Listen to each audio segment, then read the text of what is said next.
Hello, my friends. Welcome back to Embrace the Question. Steve here.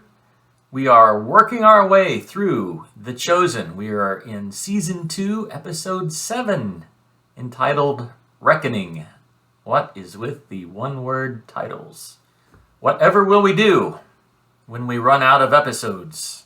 They are releasing them at a slower pace, but I realize they are overcoming a lot of obstacles to get these done, and Season 3 is in the works. So that we have to look forward to. I also intend to go back and redo Episode 1 of Season 1, because that was when I didn't really know what I was doing with the whole video clip thing. And I really want to do it again, because that one may be my favorite one still. I don't know about you. Do you have a favorite? I'm going to say one is my favorite, but it's either one or whichever one that was with Nicodemus. So if you have a favorite, let me know which one that is. The other thing we're going to do is address some of the questions that people have about The Chosen. And I would like you to help me by putting either questions that you have down in the comments or questions that you see other people post. And it would also be a big help if you shared these videos with people, whether that be on Facebook or some other forum. But just throw one of these videos to somebody that's asking a question and say, hey, listen to this. Maybe this will give you some more questions. Questions are good. That's why we embrace them. So let's start this episode 7 and see where we go.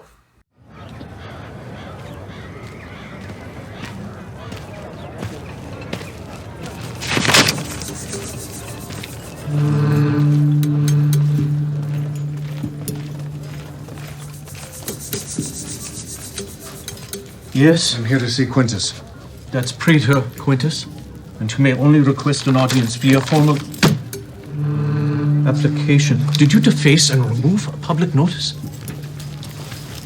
How about now?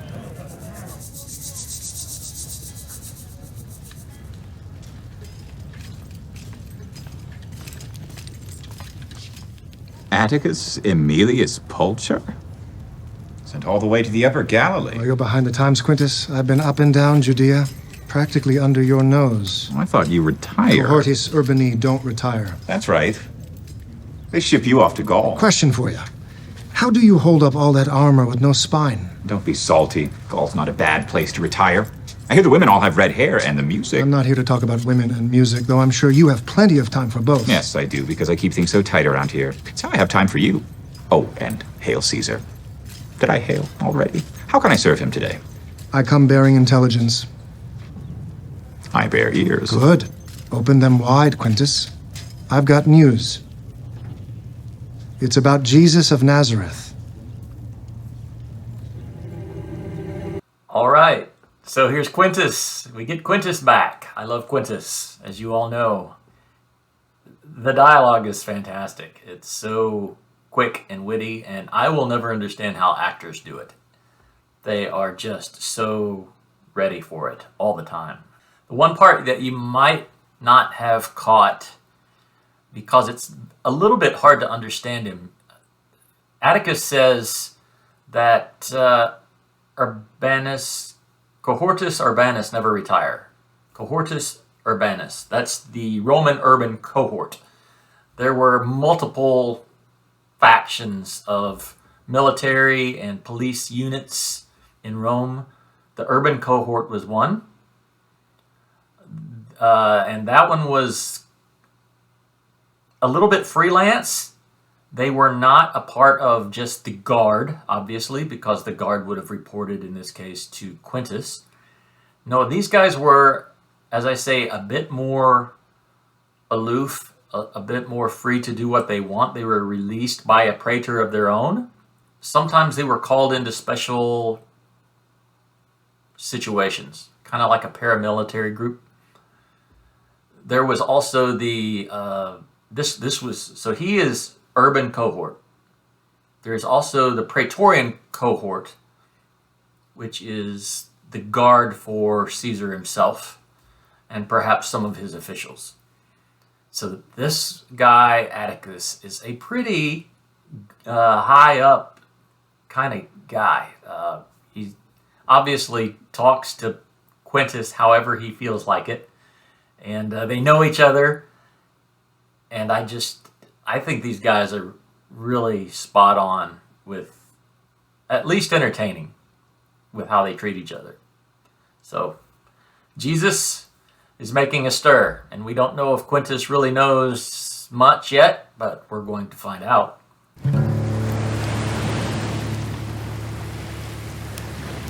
All right. I'll go first. Whoa! How are we gonna measure it if you throw it in the sea? By the splash. Throw it on the shore. I'm going to win anyway. We'll see.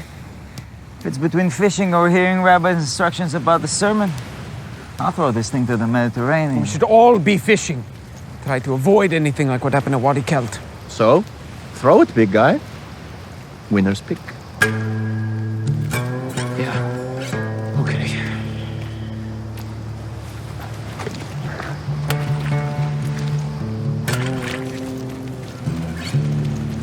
Go, go!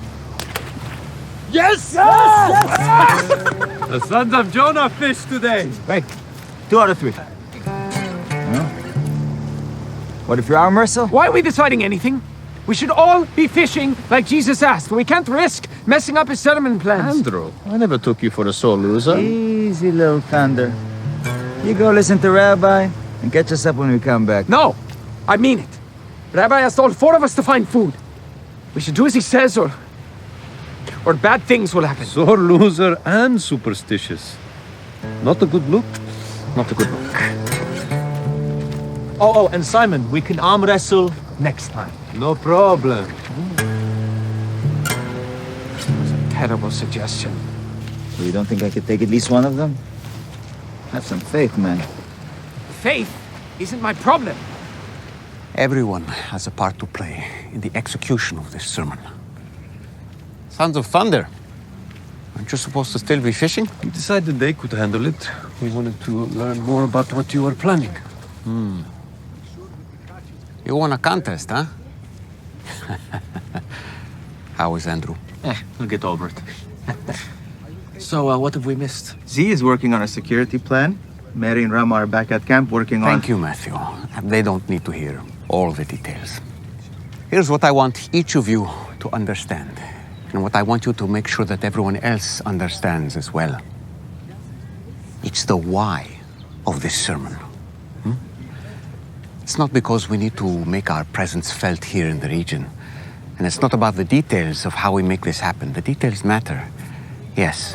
And all of you will make sure that this is executed well. But what makes this sermon so important is each person who will be there. Philip, what makes John's sermon so memorable? The volume. Well, yes, that too. He spoke directly to whoever was there. It was personal. Yes, good. But this sermon will have thousands of people. So I won't be directing it to one group of people over another. But what I will say will be for each and every one of them. They're coming because word is spreading from the signs and wonders. But what I'll be giving to them will be far more important. Truth. This will define our whole ministry. And that's what we need to focus on. Again, we see Jesus sharing his ministry plans with his disciples, and one wonders how often that actually occurred. Obviously, these guys, like Matthew, was writing things down all the time because he wrote a gospel. John did the same thing. Mark and Luke, you wonder how often they were in the crowd, or maybe they got their information secondhand. Luke was often referred to as Paul's scribe. So Luke wrote most, I think, of the books for Paul, except for his letters. He wrote Acts. But it's still interesting to me why the involvement, or perhaps sometimes I guess I put myself into Jesus's spot. As a pastor, I work on messages, and I don't typically share them, and I don't typically go over the details with anybody beforehand. It doesn't seem to help me. And we see Jesus here over and over practicing alone, which you never think of Jesus doing, rehearsing sermons or that kind of thing. You think that he is so Spirit-led that everything just comes out perfectly every time. It's just that direct communication from the Father himself. But this is more accurate. I really believe that. I really believe that this is more accurate. What Dallas Jenkins is portraying here is probably the way it was. Jesus did share a lot of things with his disciples, especially the ones that were the closest to him. And what you learn about Jesus is that he went further and further with fewer and fewer. He had the 120, but then he had the 70. And then he had the 70, but he had the 12. And he had the 12, but he had the 3, Peter, James, and John. And it was the 3 that he went all the way to the mountain with. Where were the other 9? They were asleep, they were running errands, they were doing something, but they were not with Jesus. And I don't think that's because he valued one group above the other. I believe that he shared his heart with those who were the hungriest for his heart. And I get the feeling that this probably was accurate. You've got the Sons of Thunder there that won a contest with Andrew. How is Andrew doing? He'll get over it. So that they could, come back and listen to the rabbi, which I think is awesome. Probably pretty accurate. All right, so something's shaping up. We don't know what yet. Jesus is practicing for a sermon as of yet, unless you finish the season, which all of you have, just about. You really don't know which sermon he's working on, but you suspect it's going to be one of the big ones, right? And this is good. Let's keep going.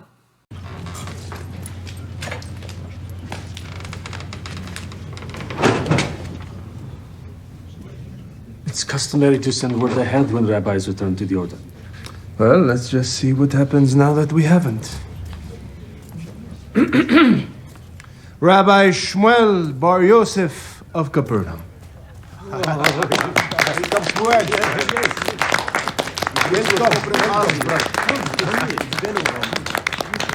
Shmuel.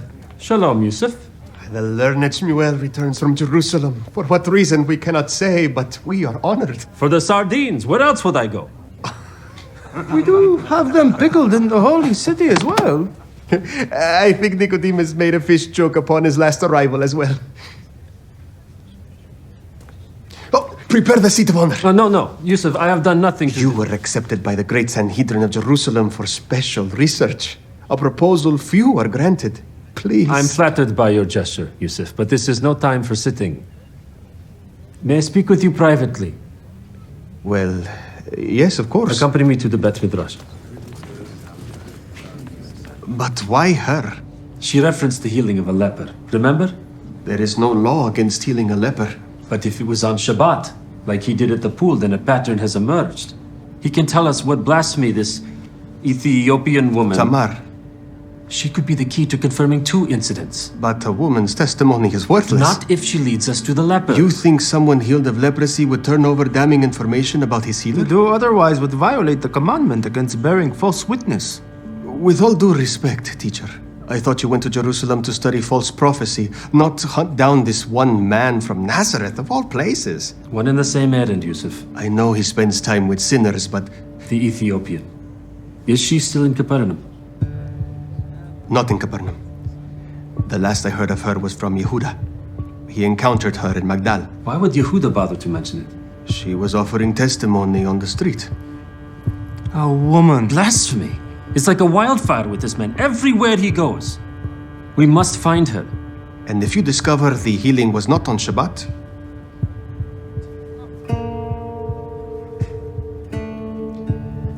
I hope you will consider sharing your experience in Jerusalem with us. I would like that, Yousef, but there is one other I must speak with. We see Yousef again.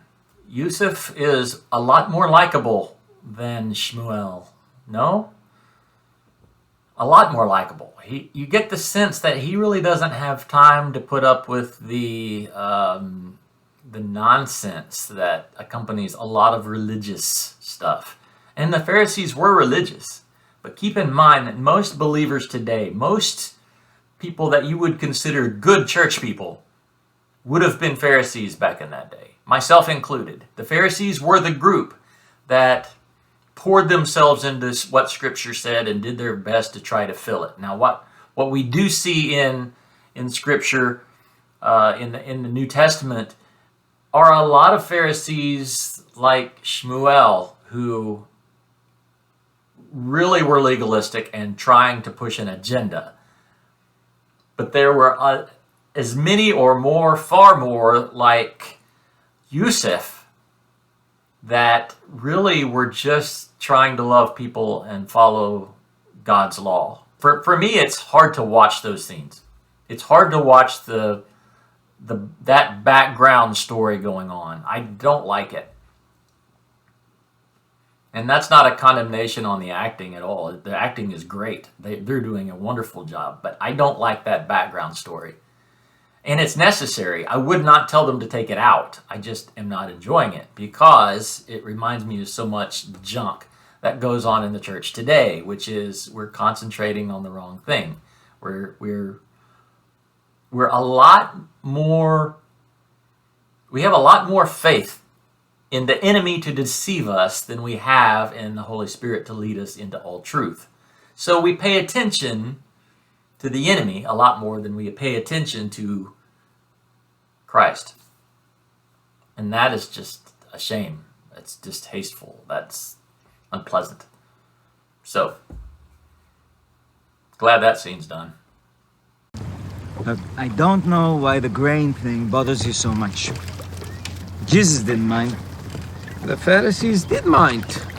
And they'll report him now. Jesus knows how to handle himself. You don't have to ride to his rescue all the time. Seriously? You? The master of riding to his rescue? Yeah, all right. I did that a few times. I know it doesn't help. You know what they're doing to John. We can't let them do that. We won't. Then let's not make a scene everywhere we go. That's all I'm saying. It's common sense. I think he's more of an uncommon sense guy. Get used to different, brother. I'm being smart. What? Smart to Matthew and Thomas. So Matthew's smart now. The Messiah really has come. Well, forget I said anything. Let's just fish. Notice the swap that has taken place between Simon and Andrew. It started out that Simon was the frantic one. He was the psychotic one. Andrew was the guy that always was at peace. He was the voice of reason and logic, and he was always calm. And now they have flopped. Completely flip-flopped. And that's kind of entertaining, and I'm sure quite on purpose. But I like it. But Andrew's passionate. He's upset because, remember, John the Baptist, Creepy John, was his original rabbi, and he has strong feelings for John, and John is now in prison. So Andrew is under a lot of stress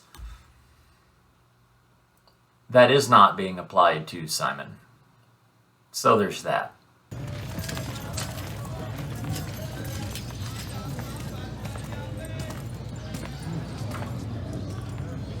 I'm here to request an audience with the praetor. It's urgent. That's what everyone says. Well, there are signs all over Capernaum saying the man known as Jesus of Nazareth is sought for questioning. I can take your statement. I believe he was last seen in Jerusalem for one of our pilgrimage festivals. When was this? 5 days ago. That's outdated intelligence. What? We'll have him in our custody by tomorrow. What's happened? Arrested on what charge? Is there anything else you'd like to report? With all respect, officer, I must know the nature of the charges. If he broke Jewish law, then we must know. What do you know of the Order of the Zealots? The fourth philosophy? I don't understand. Stories and rumors. They're outsiders. What have the Zealots got to do with Jesus of Nazareth? Thank you for coming in.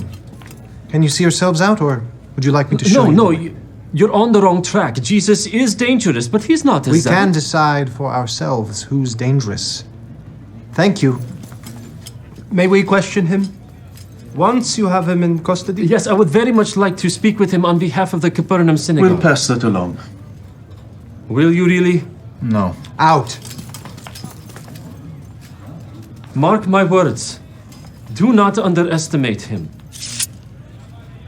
Do not underestimate this.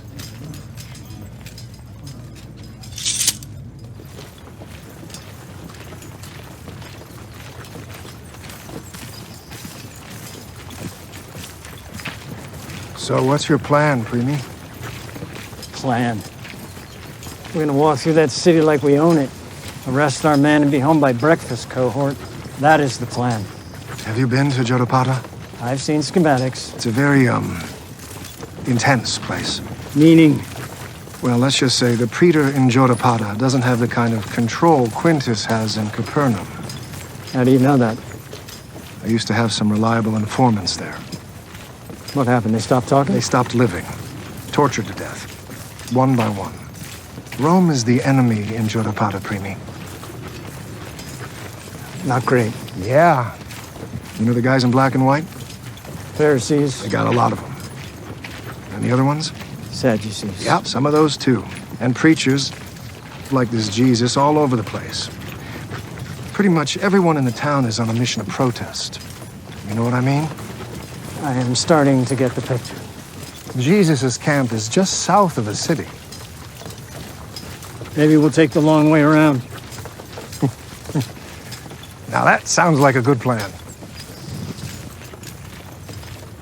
Is that why you came along? I wanted the exercise. But mostly, your praetor is just about the most detestable guy in all of Galilee. You sure that is all?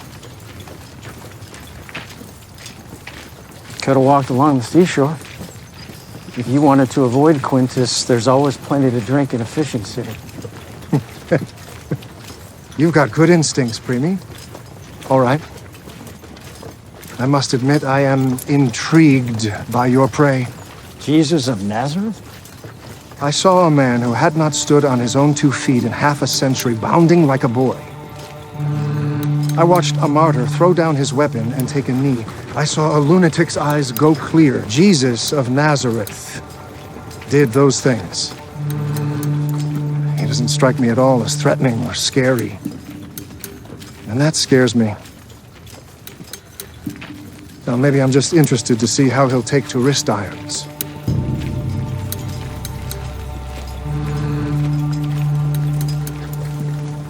Listen up, men! That was great. Okay, so I also told you I don't like the backstory with the teachers of the teachers, the rulers, you know, the Pharisees. But I also would have told you that I'm not crazy about a lot of the backstory with the Romans because it's just anti-Jesus, and I just get into that. I don't like it as much, but I love these characters so much. All of them, like Gaius and Quintus and now Atticus, and I think they're all so excellent. And that dialogue was good.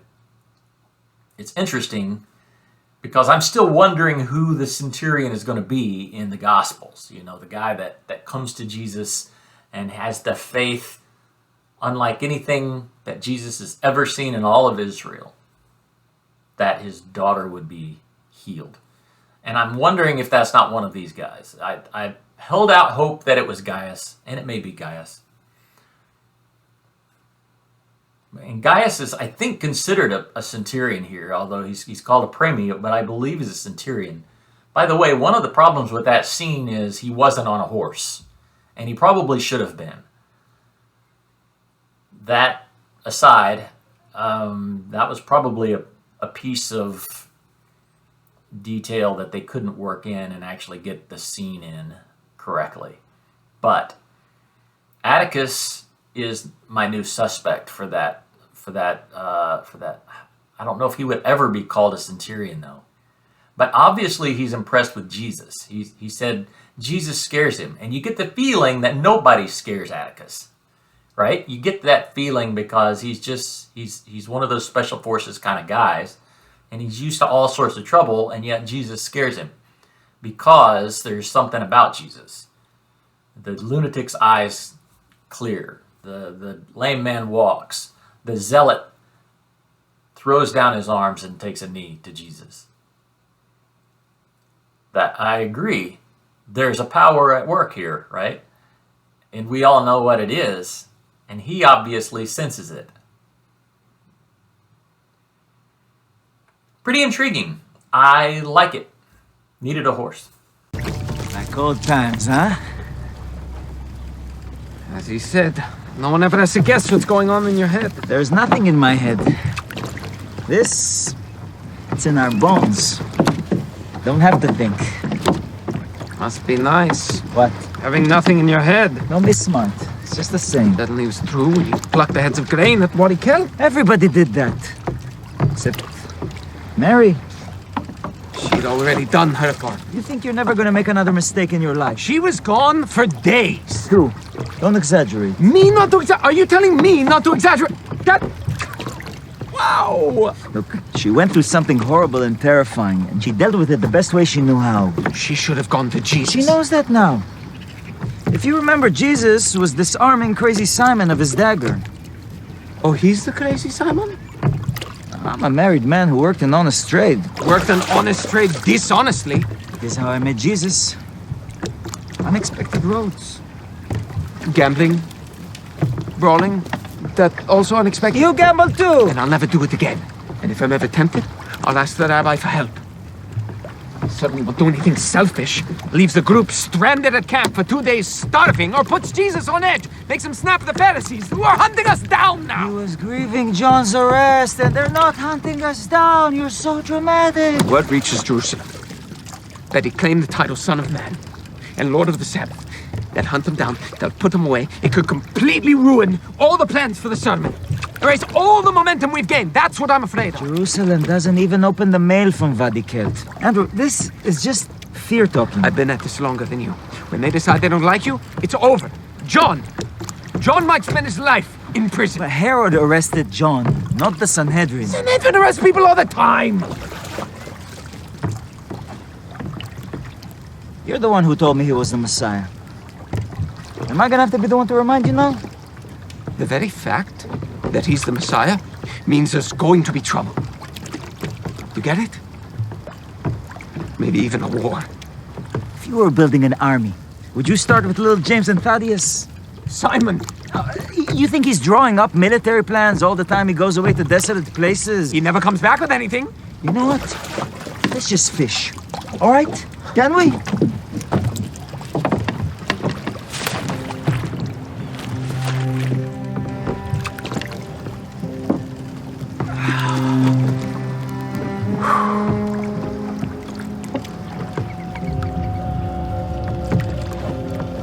Andrew, my little brother whom I love very much. What?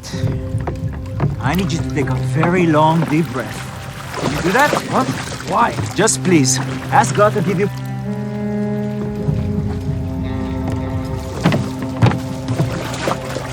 Now, a few days will be plenty of time to make sure everything goes smoothly.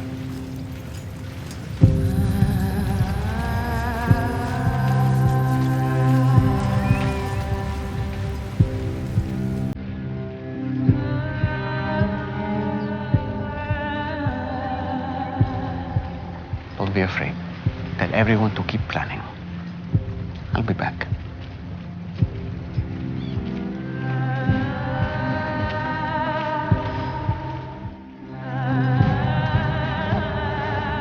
I knew it! Hey, I knew it! Get it together, man.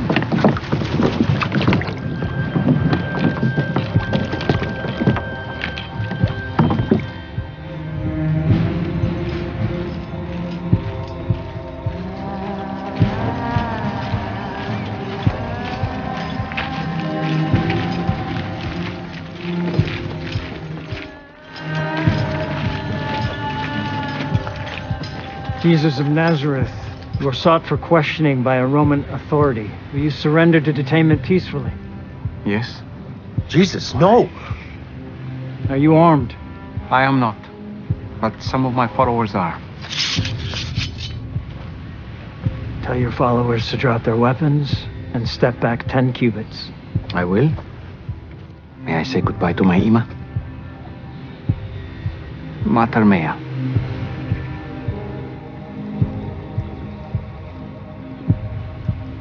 Yes.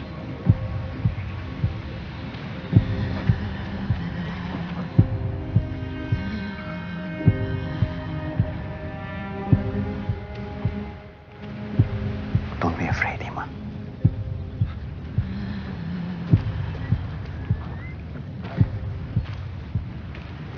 James and John, drop your weapons and step back 10 cubits.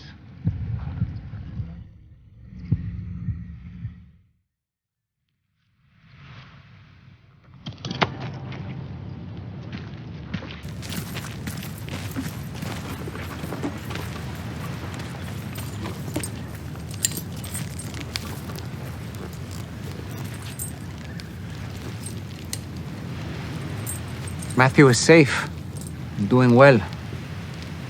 He's back at the camp. You all look underfed, filthy. We had a bit of a hungry spell, but we have men out on the water now, stocking us up. He's used to eating well. What do you have to offer him? Should we talk about this later?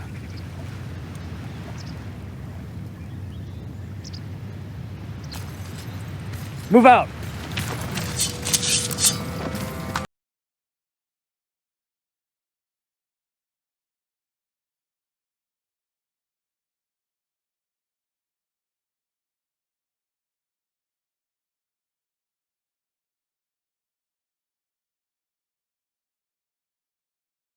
Well, it's easy to give them a very hard time for their unbelief. If we were there, man, it would really be hard.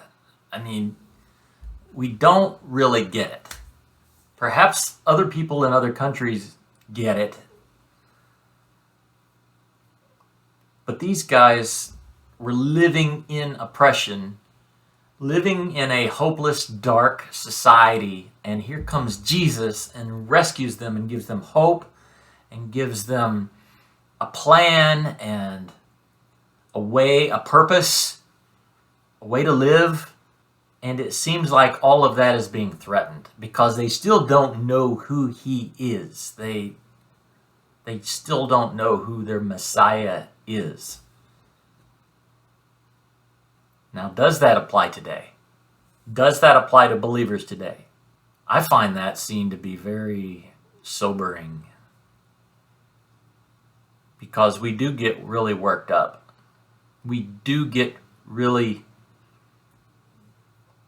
detached and afraid about every little situation. And the truth is, for them, it was a Messiah thing.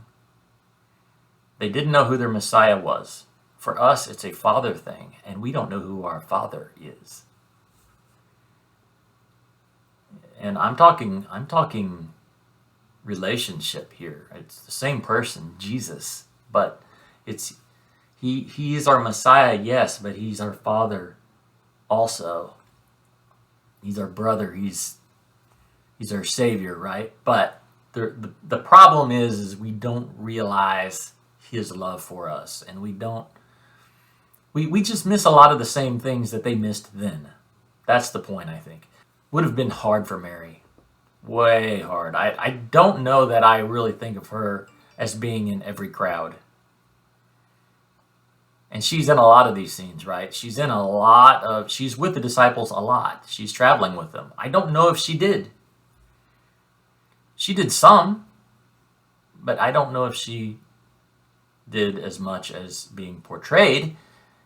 And that really would have been hard. It would have been scary because, like this scene, Jesus was sought after a lot. He was threatened a lot. Not just by the Romans, certainly by the Shmuels of the world, were trying to find him and frame him and capture him, and that was a big deal because these were the people revered in that day by Mary and everyone else. Yeah, heavy scene. Throw down your weapons. Step back 10 cubits. Simon and Andrew. Andrew coming unglued. Andrew, that first part of that scene where Andrew and Simon are in the boat, and Andrew is really he's talking about war. He's talking about these people get what they want. Again, it's just a realization. He fails to realize, I guess, who Jesus is. Everything Jesus did, he did in the power and authority of God himself. That means everything that happened to him, he permitted to happen. He allowed it. He was never not in control. Jesus was never not in control. I think a lot of people miss that.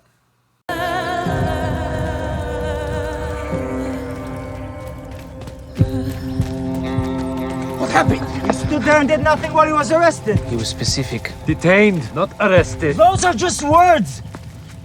Have you no experience with Rome? We have to go after them. He agreed to surrender peacefully. No! No! What if they change their minds? Have you forgotten what they're doing to John? You're terrifying her. I will be fine. Well, I'm going. They're headed north. I'll catch them in Jotapata and petition for his release. Andrew, he didn't ask you to help. He shouldn't have to! I don't recognize any of you! Brother, you're not yourself. Maybe I should come with you. I feel responsible. You might be responsible. Andrew, how could you leave? Stop this right now! It isn't anyone's fault. Mary, please, stay. I'll accompany Andrew. I had lots of experience waiting for my rabbi outside jails. Why wait? Let's break him out. Don't wait up.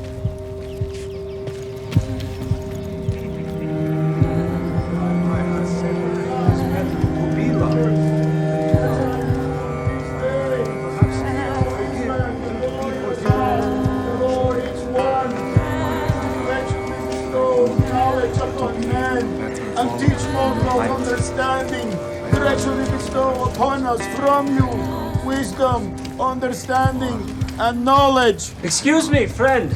Shalom. Oh, behold our affliction, and wage our battle. For you are God, the Redeemer, the Mighty One. We're from Jerusalem. We're looking for... Cause us to return our Father to your He does Torah, this every day. King, to your service, and bring us back. It's okay. We'll find someone else. They're all like that in this city. Have you seen any Ethiopians around here? Not many.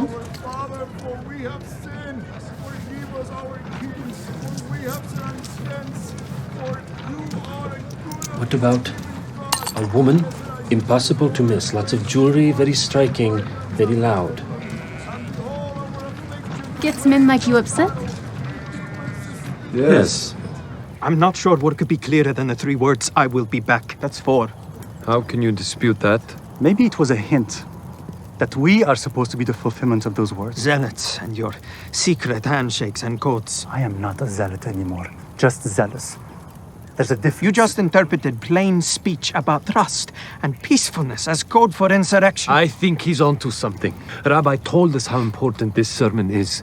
We can't let anything stop it. Maybe it was a hint. You're not going to keep me from another obvious fight, are you? With these skills, we could do it. James and John, be mindful of what he named you. Seems perfect for a time like this. I think we should do what he said and wait here for him. Oh yes, great advice coming from someone who disappeared for 2 days. How dare you? Don't talk to her like that. Oh, now he speaks. Suddenly, he has a voice. When it's about her... You've made mistakes too. Boys, stop it. Boys? You're acting like children. Nathaniel's right, the words were plain. You weren't there. So now it's a matter of whose testimony is more credible? Now look, you've upset our rabbi's imam. I only made an I observation. made a mistake leaving camp. I was wrong. I'm sorry I relied on my own observation, my own understanding so heavily. Jesus said he will be back.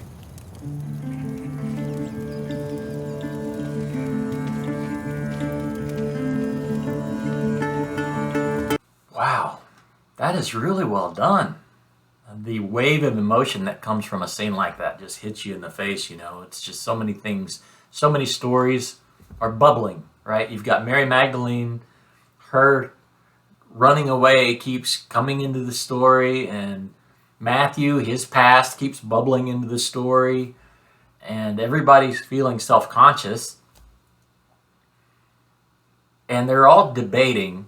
I loved that, by the way, what Simon the Zealot said. He's like, I am no longer a zealot, but I am zealous. Yeah, that's amazing.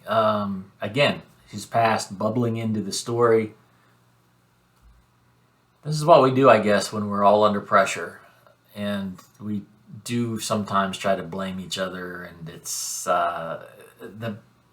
it seems like the majority have the same goal in mind, which is to get Jesus back. But we misinterpret his words.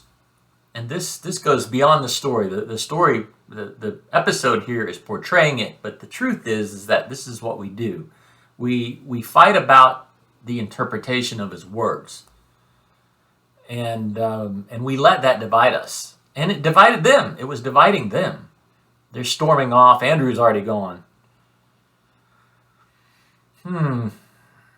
Yeah, Jesus said he's coming back. Well, that's code for something. We should be doing this. And that's the argument. That's what we all think. And honestly, if I'm honest, a lot of times when I'm feeling really bad, it's because I feel like I should be doing something. When I'm really restless, I feel like it's because I should be doing something. And a lot of times the last instruction I had was, be still and know that I am God. Right out of the Psalms, right? And that was my last instruction. Be still and know that I've got this. But I feel like I should be doing something. And so I'm unsettled and I'm in a mood and I am touchy and yeah. All of that that just went on. That happens.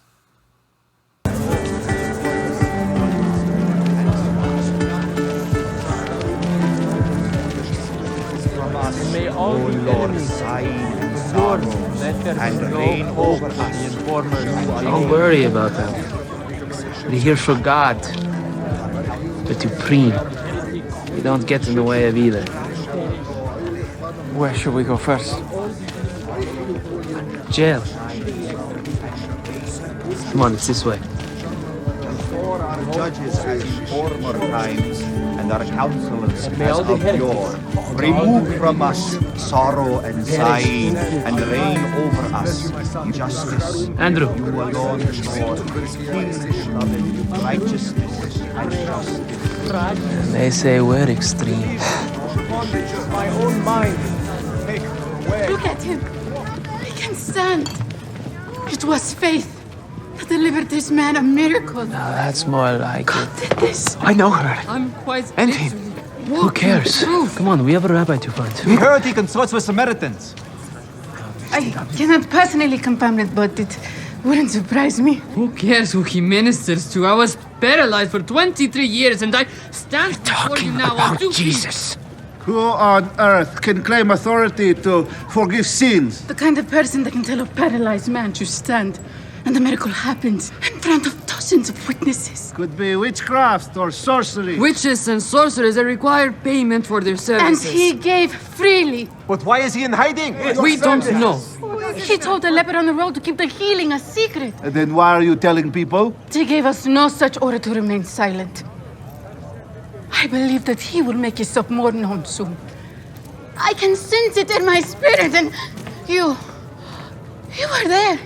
In Capernaum. Can I talk to you? This man can attest he was a witness. Yes. Where is he? You know this Jesus of Nazareth? Is he here in Chitapadan? Tell him. Please, come with me. Both of you. You must stop drawing attention to Jesus. How can we not speak about what we have seen? how can you remain silent? The Romans?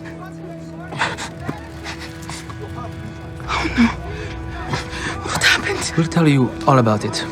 Why don't we go somewhere a little more private? Hey, where are you going?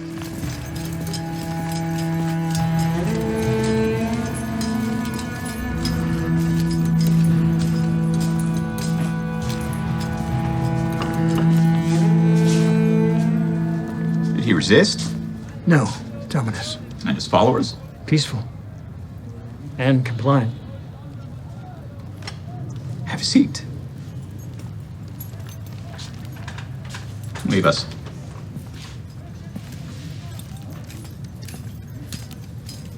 Jesus of Nazareth. We finally meet. Here I am.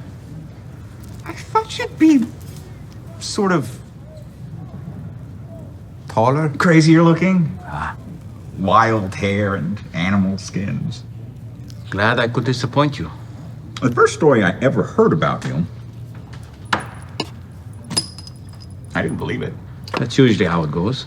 It wasn't about religion or preaching or God. It was about fish. Another common theme. It was an impossibly huge catch, Atticus. It settled the largest debt in Capernaum's ledger.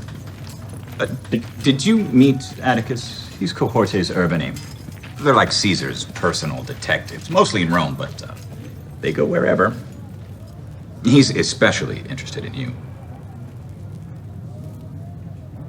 Have you ever visited the Far East, Jesus? Have received visitors from there, but never been there myself. They eat their fish raw. Peel off the scales, cut off the heads and tails, and take a bite. It's quite something. They eat the flesh and spit out the bones. Of course. If Simon had not settled his debt, that could have resulted in my demotion. That was flesh. You create a public disruption that results in damage to property, a stampede, and a blight on my personal reputation. Bones. You seduced the single most brilliant and effective tax collector in the entire Upper Galilee. Also, bones. And now, the most tenured cohortes urbanae in the history of the Roman Empire tells me he personally witnessed you disarm a zealot Sicarii. Well, that's flesh. That's flesh. Sorry to have caused so much confusion for you over flesh and bone. Confusion? No. No. If your race weren't so repugnant and odious, I'd offer you a job. I cannot take that as a compliment. Jesus, this whole thing is very simple. You seem to be splitting your time between creating headaches for Rome and victories we could not achieve ourselves. That's a little reductive. You've doubled your following since leaving Capernaum. Then again, you returned a violent man who had been terrorizing Jericho to his senses. But word of your miracles, or whatever, has spread all through Syria, and they start coming over here. Do you see my problem? I don't know whether to eat you or spit you out, to stick to the fish metaphor. But we're probably past that now. I'm saying I don't know what to make of you. That's going to be a lot of people's problem with me. No more bones, Jesus. Follow me.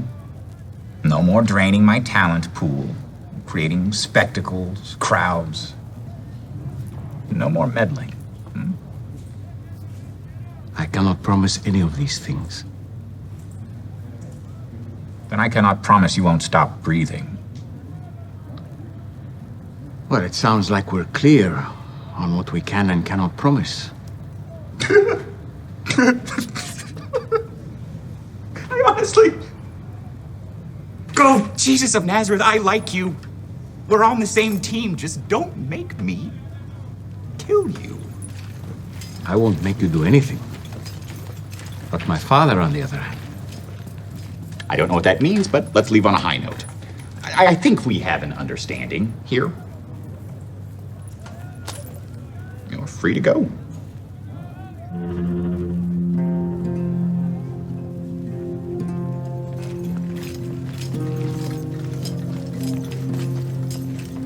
Oh, sorry about your cousin.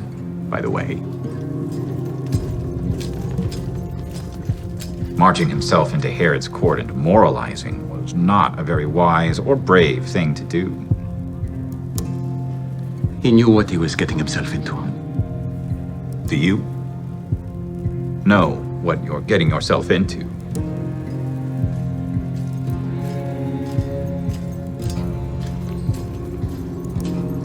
It was a privilege to speak with you today, Quintus.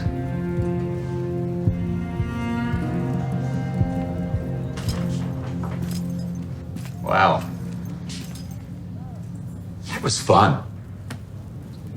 So nothing about him concerns you, huh?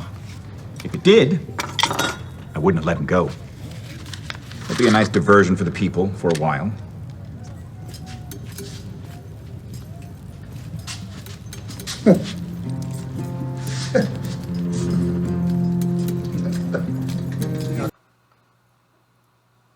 Yowza, I love that. The statement by Quintus, I think we have an understanding, or I think we understand one another. And obviously, the only two people that had any understanding coming out of that room were Atticus and Jesus. Atticus knew what was going on. He knew Jesus is dangerous, and he knew Jesus just walked out.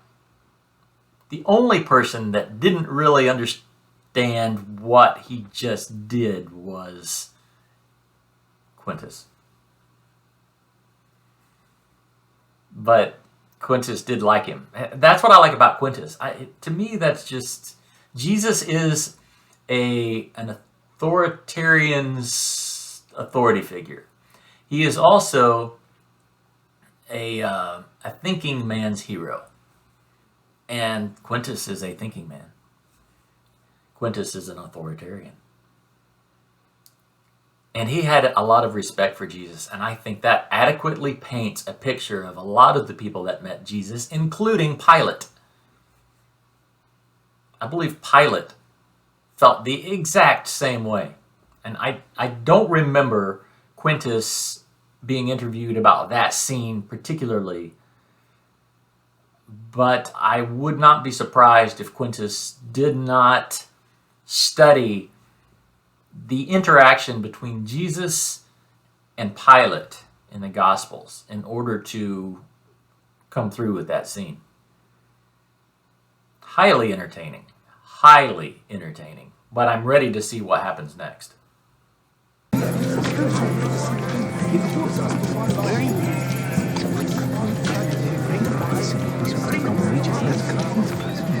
What are you all doing here? We were hearing stories about the man from Nazareth. From the Ethiopian woman and the man who claimed to have been healed. Where have they gone? They all disappeared with the curly They head man. knew they were going to be exposed. In what direction? Beyond those colonnades. Hurry. Brothers, wait! Are you looking for a man who performs healings on Sabbath? Yes. Who are you? Has he invoked the title Son of Man from the prophet Daniel? You have Yes, witnessed how this? did you know? Is he here? We are from Wadi Kelt. Where?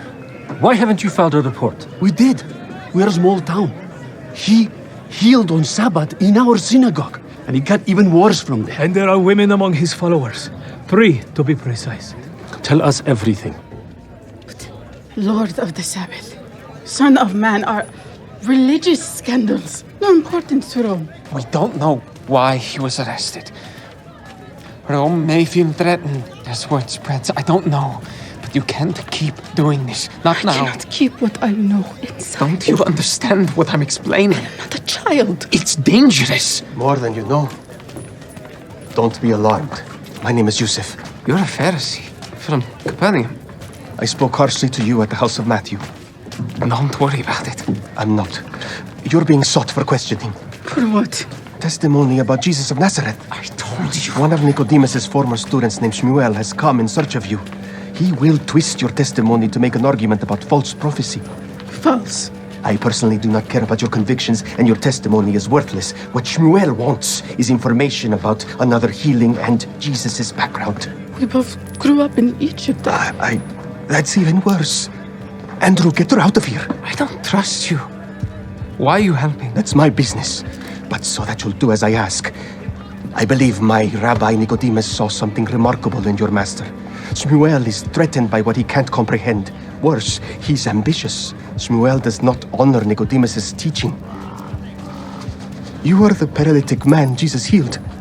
Yes. Both of you must leave this place. You should go with Andrew. What will you do? I'll lay low, disappear until things go quiet. What if things don't go quiet? I hope they don't. But it's a good idea we separate for now. Just take her with you. I don't know if... I do want to follow him. We'll talk to him. Go now. He's not here. Who are you?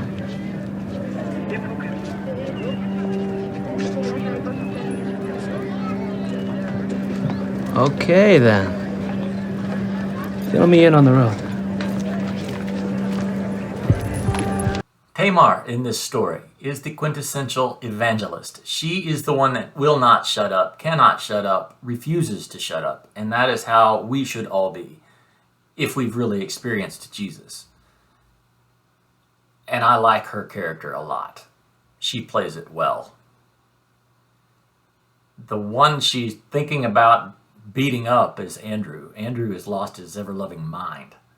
So we're all just kind of at the edge of our seats waiting for this thing to resolve. Philip, that character in this series is quite interesting. He is a father figure. He carries peace. He's the steady mind. He never gets rattled.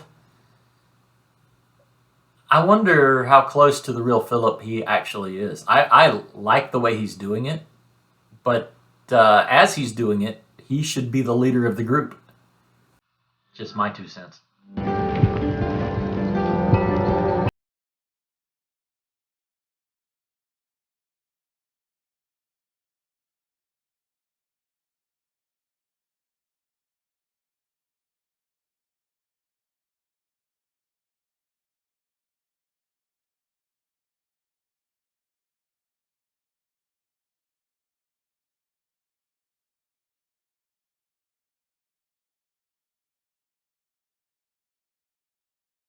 Are you hurt?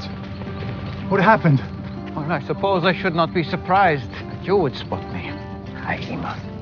Oh, Rabbi, are you safe? Did anyone follow you? Yes, I'm safe. And they just wanted to talk. I'm very happy. I'm glad, Matthew. Just talk? Quintus wanted to talk, yes. With the Romans, they don't find me much of a threat, which is fine. Hopefully that'll change soon. So, what were you doing out here? Praying, John. Remember, there's a big event to prepare for. Rabbi, with all due respect, you couldn't have told us that you were back first? You were grabbed by Roman soldiers with weapons. We were all worried sick. Did I not tell you that I would be back? And to keep planning? You're all going to have to learn how to do this, regardless of what's happening, good or bad. Things are only going to get more difficult. You can't just shut down when you're fearful. And what are you going to do when I'm no longer here? Yes, we are still figuring this out. Yes, but we can do better. We will do better. Rabbi, Philip said the baptizer gave his followers a prayer in addition to the daily traditional prayers. Perhaps you could do the same. Yes, I'd like to learn more about what you're saying when you're out alone.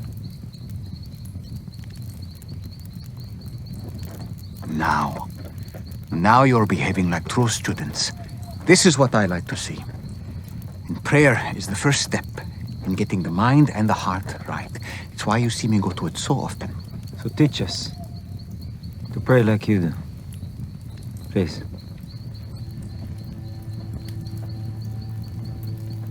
When we pray, we want to be sure to first start with acknowledging our Father in heaven and His greatness. So you can say, "Our Father in heaven, hallowed be your name." And we always want to be sure to do God's will and not our own. So we say, Your kingdom come, your will be done, on earth as it is in heaven. And just as we ask.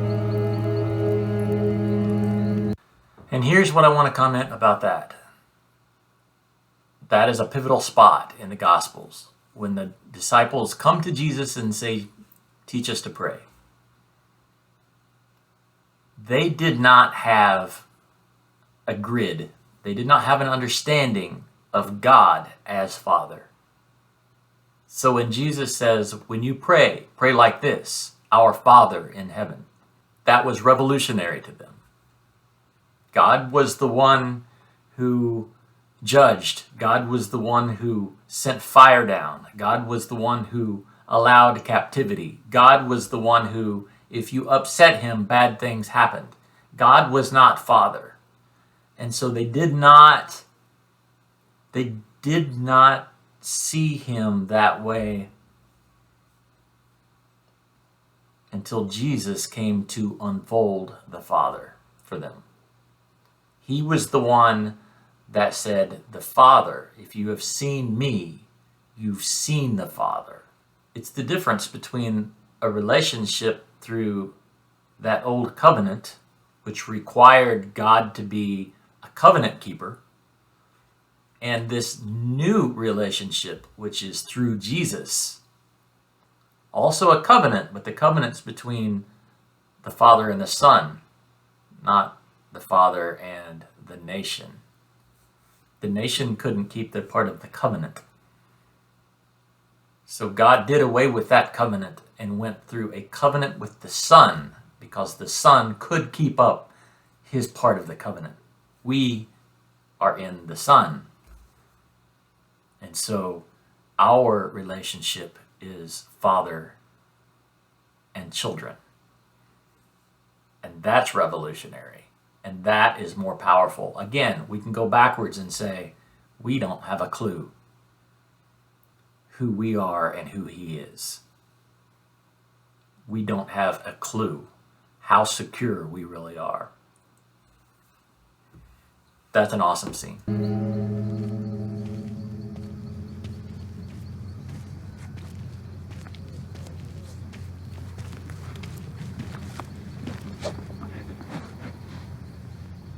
Matthew. Rabbi. Sorry to wake you, Matthew.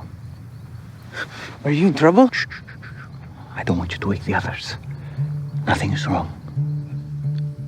Why did you wake me up and not the others? I've been forming fragments of teaching in my mind for some months now in preparation for the sermon. I'm ready to organize them. I'll get my writing materials. You've just returned from detention. Will these teachings make things worse? I'm here to make things better, not worse, Matthew. But I mean, for all of us who love you. No promises. Let's go. It must be tonight. The time has come. Jonathan Roumie just floors me. His portrayal of Jesus is so anointed. It is so perfectly done. The time has come. His delivery, everything. It is just, the spirit in me just bears witness to what he's doing on the screen. So good. He doesn't take it lightly. The Matthew thing, Matthew really coming out of his shell, that's neat to watch, because Matthew was so in his shell early on. He was such a pent up,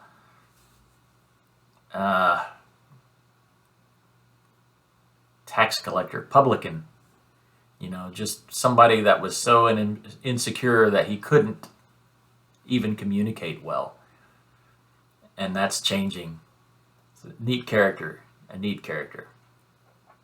Well, that's it. We got through the whole thing this time. Not 2 parts, 1 part, 1 long part. So, that was fun. We have 1 to go. That's not so great.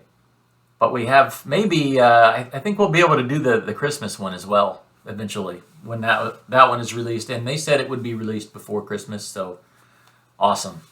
We'll get that done. Listen, thank you for joining me as we watch these episodes. If you want to follow my blog, that is down in the notes. So feel free to click on that and to check out the notes section. But until we can do this again soon, and I hope you guys stay safe, have a happy holiday season, and be blessed.